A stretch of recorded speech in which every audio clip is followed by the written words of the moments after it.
After a month of relentless efforts, the COVID-19 situation in China has stabilized. The number of new reported infections has taken a nosedive since the second half of February. Other parts of the world, however, are reporting growing numbers. Now, international media are shifting their focus from China to their own country's preparedness. But one thing has struck me, how the old habit of finger-pointing dies hard. A World Health Organization expert team met the press after ending their field inspection tour in China this week.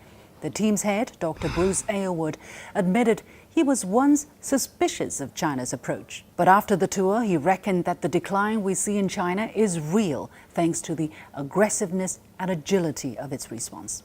But then came the Q&A session. The first and only question raised by one journalist from a well-regarded international media outlet was about China's cover-up in the early days of the outbreak. Journalists scrutinize and challenge, but at this moment, what is more important? To find out exactly how bad the Chinese system is, or to draw on its experience? Remember, such experience has been hard-won through the lives of over 2,700 people and collaboration among countless others. After the presser, there was only a fleeting mention by that media of the WHO's recognition of China's response, nor did it elaborate on the recommendations raised for the world. It's a pity. Equally harmful has been the rhetoric of U.S. Secretary of State Mike Pompeo, who can't seem to stop himself from pointing fingers at China and America's longtime friend Iran, among all the countries that have seen cases spike. He accused both countries of cover-ups. You can argue the situation could have been different had the outbreak been taken more seriously in China in the beginning, but to discredit China or its response won't help anybody now. Mr. Pompeo also called on China to work with international aid organizations. That's ironic, as the U.S. wants a 50% cut from its contributions to the World Health Organization and a 34% overall cut to global health programs. Here is what you might not hear from these journalists or politicians.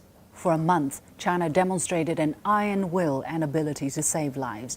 Nationwide discipline and unity, strong coordination and execution, the use of high technology to boost online activities, reshuffling local leaders, blanket health inspections, expanding treatment and quarantine capacity creatively, integrating traditional Chinese medicine into treatment, and giving real-time updates of infection numbers through social media and hosting daily multiple press conferences.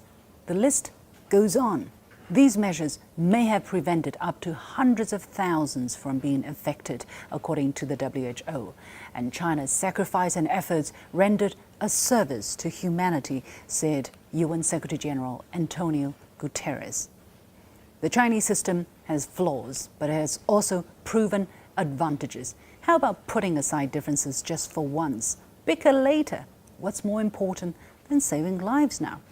But will the Pompeos of the world listen before it's too late?